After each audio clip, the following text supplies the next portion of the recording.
I need to ask, is it part of the group you with? The Jumbotron. I'm running the Jumbotron.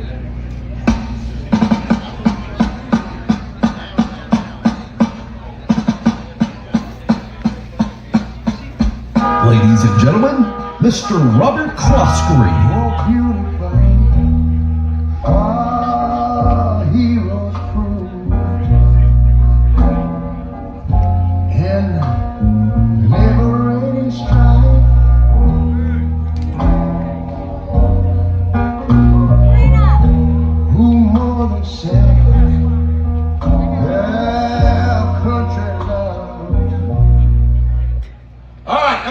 I want to introduce Robert for you. Robert is standing right here to my right.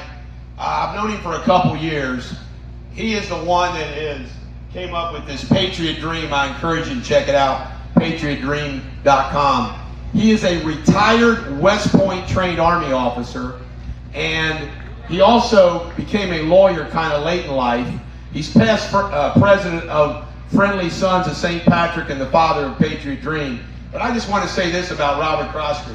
There's probably only 2 lawyers in the entire Cincinnati, Northern Kentucky area who fight the man every day and support President Trump every day, and it's me and Robert Crossen. Let's give a big hand up for Robert Crossen.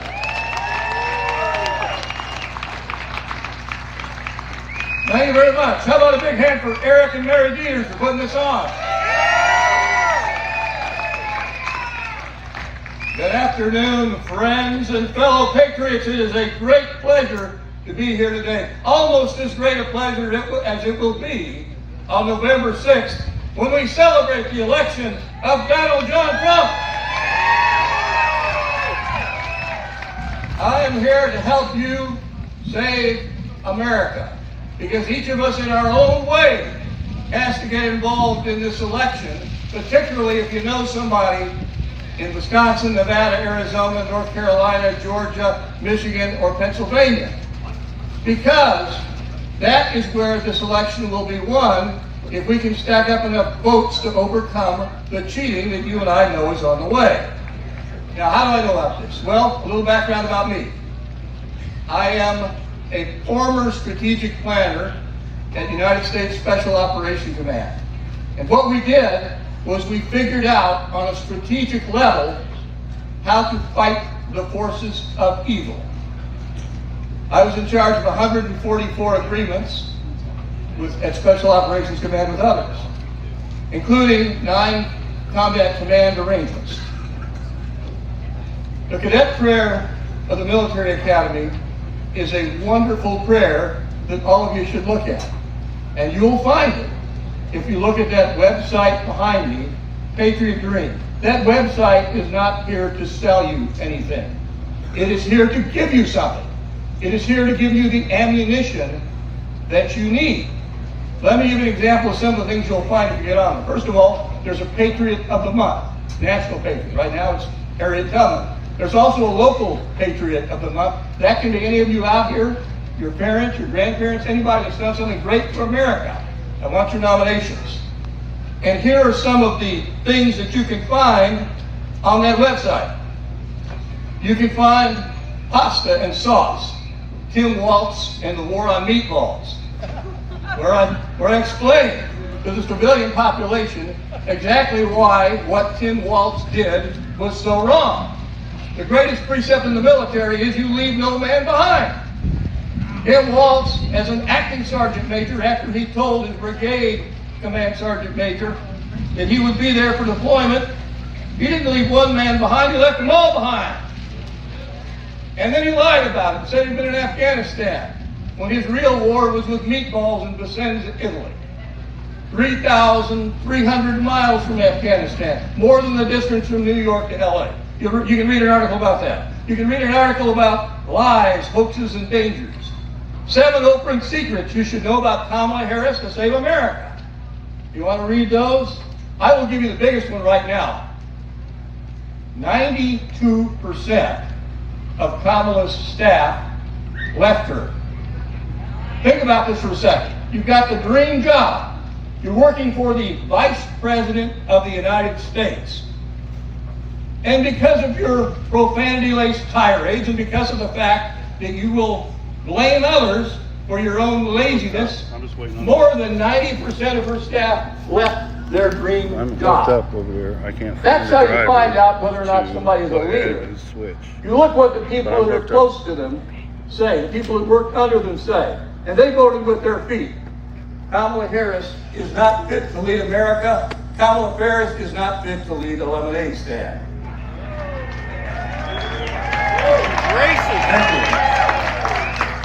you. You will find something that could talk about Tim Walz, but it's actually a sermon by my brother, Dr. Rick Crossen, called The Jawbone of an Ass. You will find about healing, renewal, faith, and courage in the cadet prayer. You'll read about the Green New Hoax. But all of these things are chock-filled with what you need when you are talking to people about Donald Trump and why it is so important for us to win this election.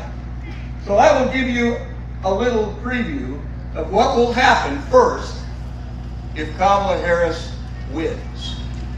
Against all our fights, against all our prayers, if she wins, here's what will happen in rapid succession if she's got the Senate now. First of all, the Senate has something called the filibuster. Filibuster means you have to have some of the minority party on your side before you can pass legislation. They will eliminate the filibuster. They tried to do it under Joe Biden. The only reason they couldn't was because of the West Virginia senator who would not let it happen. He's no longer there.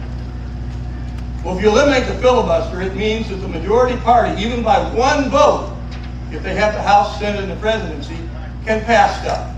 So here's what they would pass. Number one, Puerto Rico becomes a state. That's 2 deep blue senators. Number 2, Washington, D.C. becomes a state. That's 2 more deep blue senators. And then over the years, you will see all these illegal aliens that nobody asked them to bring into the country, millions and millions, start to get the right to vote.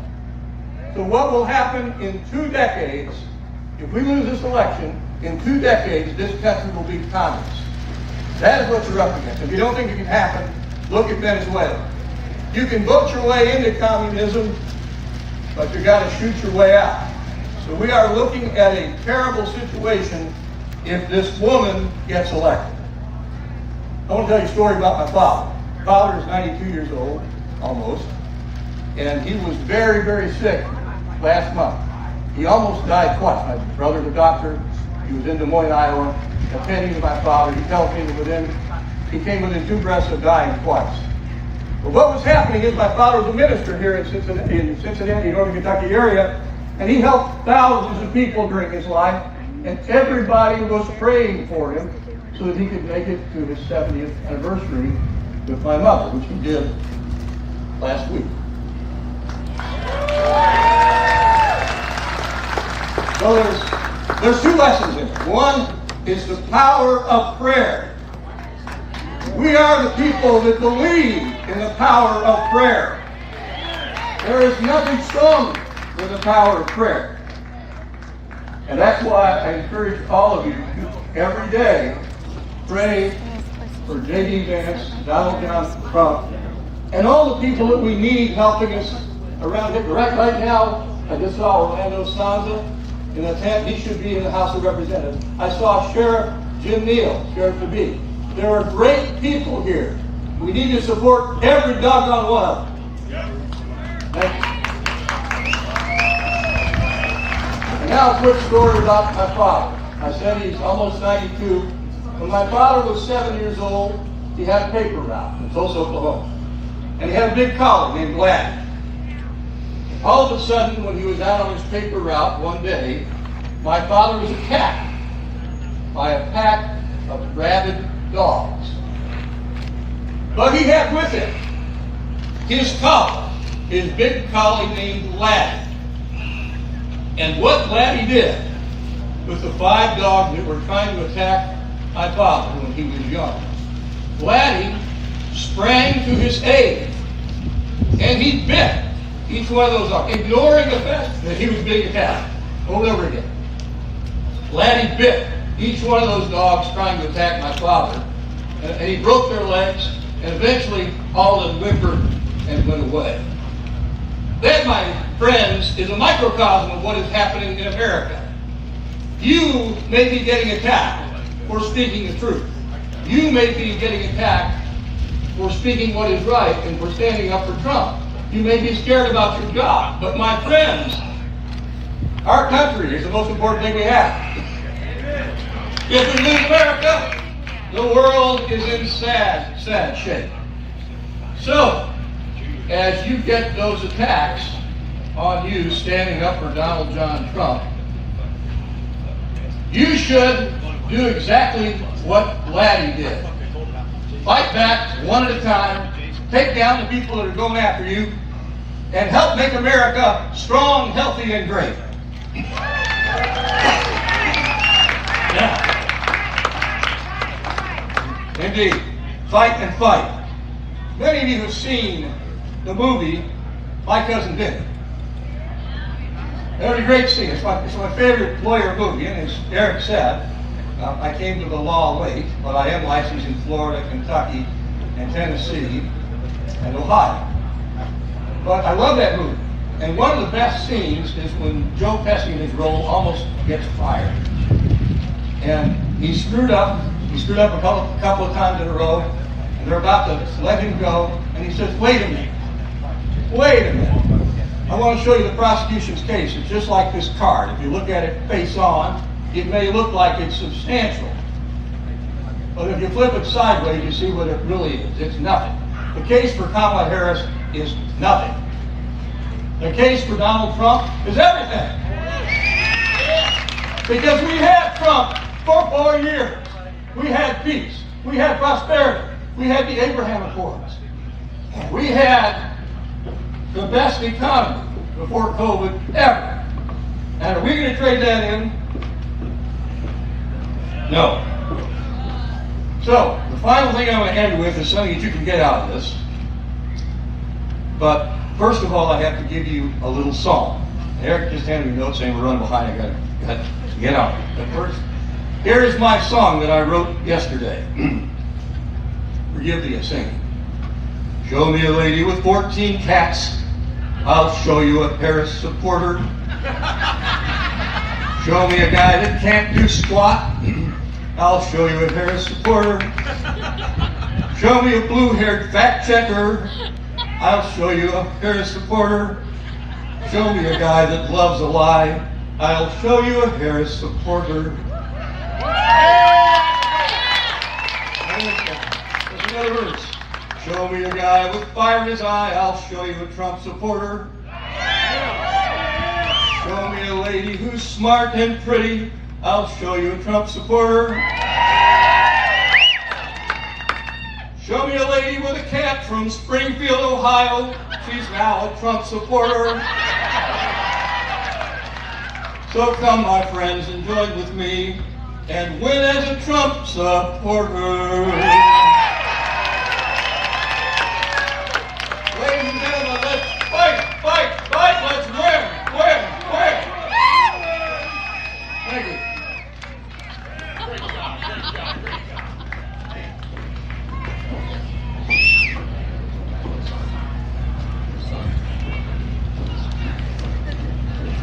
All right, ladies and gentlemen, American jury, we got to throw a few in here.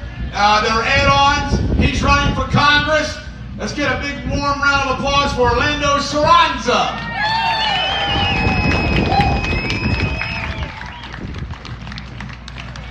Kentucky, how we doing?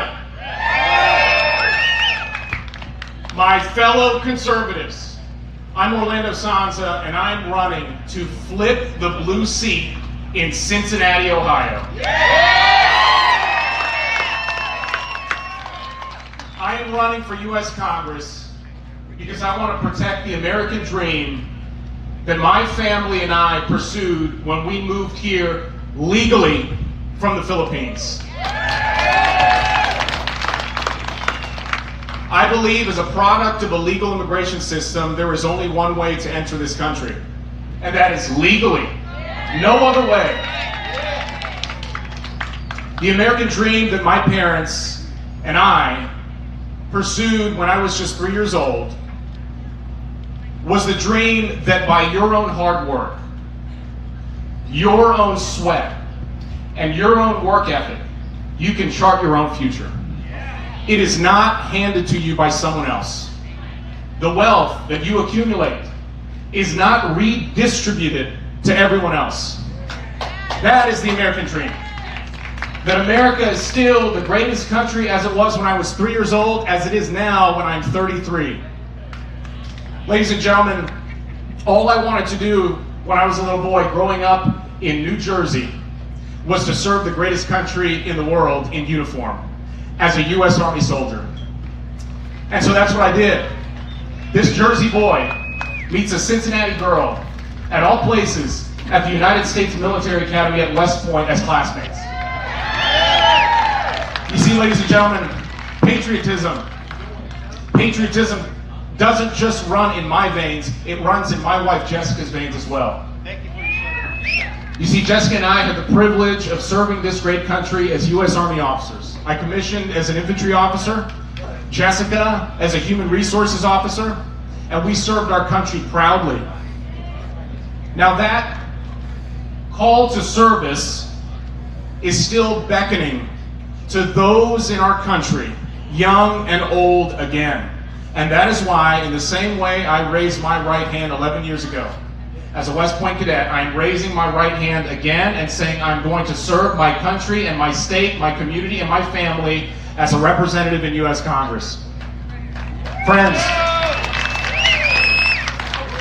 service can be found in many ways, not just in uniform. You see, I thought that I would be wearing the uniform for the rest of my life. All I wanted to do was to be a U.S. Army soldier. But God had different plans. And His ways are much greater than mine. And so at the ripe young age of 23, I sustained a back injury and was medically discharged. I left a year before my wife finished her West Point obligation. So she made captain. I got out as a first lieutenant. She will forever outrank me in every sense of the word. But I tried to continue to find service for my family and my community.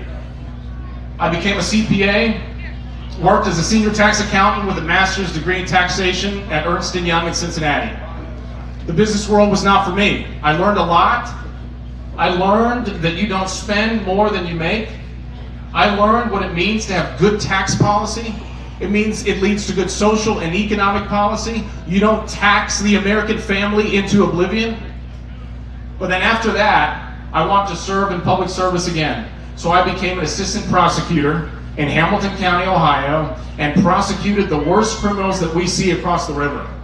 And those criminals, yes, some of them illegal immigrants that broke our laws at the southern border and broke our laws across the river in Ohio. That needs to stop.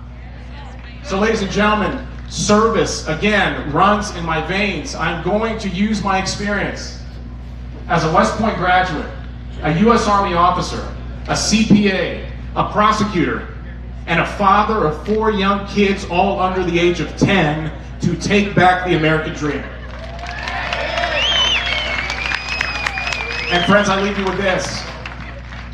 When we send President Donald J. Trump back into the White House, when we send him back, he is going to need help to deliver on his promises to the American people. So he needs both chambers of U.S. Congress. And that is why we are going to take back the United States Senate. We are not only going to protect our majority in the U.S. House, but we are going to strengthen and grow our majority in the U.S. House. Friends, with your support, both here in Kentucky and across the river, we are going to make America safer again. We are going to make America wealthier again. And when we take back the White House, take back the Senate, and grow a majority in the U.S. House, yes, we will make America great again. Thank you. May God bless you. May God bless both states in Kentucky and Ohio, and may God bless the United States of America. Thank you very much.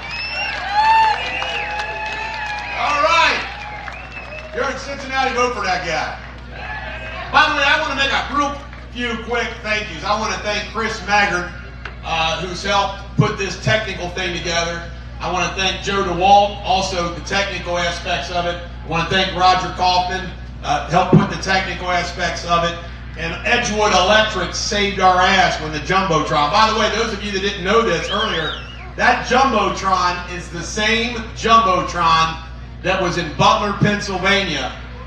And there's a bullet in the truck. Isn't that something else?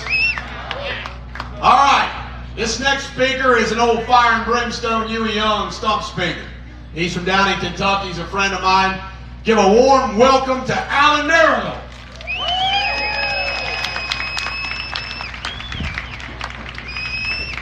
Well, the name is Alan Miracle, so think of a miracle. What a beautiful day in the neighborhood. I don't know if you know anything about me. I'm a former state representative. Ran for Secretary of State a couple years ago. And I'm also the only direct descendant of Daniel Boone to ever serve the Kentucky legislature. One of the things that my descendant said when he first came into Kentucky was, if this is heaven, I want to live in Kentucky. So welcome to heaven. Today we are here to speak for Donald J. Trump. Donald J. Trump has been a president that's for you, the people. You listen to the Democrats saying he's for the rich. Well, his proposals more sound like for everybody. Am I right? The Democrats, they say, we want to build back better. Don't boo, get out and vote. You say, I want to build it better. Well, all they did was build sinkholes in this country. We can't fix it. But we're going to fix it with Donald Trump. Donald Trump's made a promise to the people that, one, no more taxes on overtime. No more taxes for those who draw on Social Security. Isn't that a great thing? Isn't that a great thing? That's for our elderly today that are suffering because every time they get a check, the government takes it. No longer, folks. Donald Trump took a bullet for us, folks.